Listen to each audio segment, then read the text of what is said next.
undeniable that Australian teachers are dealing with so many social issues and so many emotional challenges these days that perhaps in the past we either chose not to or we simply didn't know that we had to. And one of those issues that we're experiencing now at rates that we've never experienced before is around anxiety. And the truth around anxiety is that it's worth occasionally thinking a little bit about what are the triggers of common anxiety in young people. When we look at that, we see that one of the most common is the absence of a plan, which means that the imperative for a really clever teacher these days is to get predictable.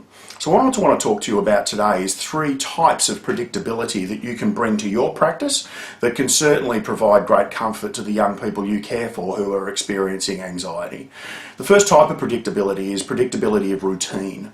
So what I mean by that is that if you can have one thing that we do every single day when your students walk in, whether they are early childhood or whether they are senior secondary, if they can know that this is the thing that's going to happen first when they arrive on that day, then they will take great comfort from that, and some of their limbic or emotional state subsides and they're able to access the neocortex or the thinking part of their brain more effectively, which is a good thing. Having routine around this is when we eat, this is when we break, this is how we finish the day, this is what you need to do if you need to go to the toilet, this is what happens if you experience difficulty in your work. Having those routines and patterns well established is a fabulous thing for a really good teacher to do.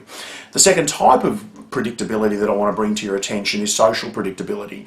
And that means that what we want to do is, no matter what the wild variations that are possible in terms of social infractions and problems and poor behaviour choices that could happen, for instance in the yard while you're not supervising, so you're unable to make a full summary of the situation, we can be predictable about the way that we tackle those circumstances. So instead of just making it up on the go and saying, well, I reckon today we do this, if you're able to in advance tell your students that, you know what, when there's a behaviour problem we go past, present, future.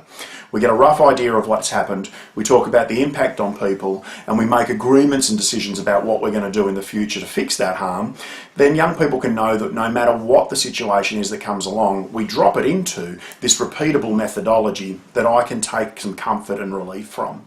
And the third type of predictability that I want to bring to you is probably the most challenging one, and it's predictability of mood. And what kids who are anxious struggle with a lot of the time is that they're not quite sure how their teacher's going to react on any given day. Are they experiencing a cold? Have they been up all night with a crying baby? Are they a little bit worried about whether they've got the money to pay the power bill? Are they on top of the world because it's their birthday? It's that unpredictability of mood that can sometimes trigger anxiety. It's hard because it means that we need to have a little bit of an agreement with ourselves about what's the mood, what's the atmosphere, what's the attitude that I'm going to bring to my work, and can I strain? Can I make a commitment to very little from that commitment?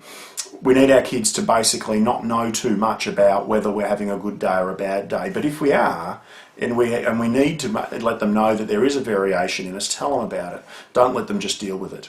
Give them the plan to get through the variation, if you can see what I'm talking about there. Predictability of routine, predictability of how we'll handle social infractions, and predictability around mood can do wonderful things for relieving anxiety in your classroom.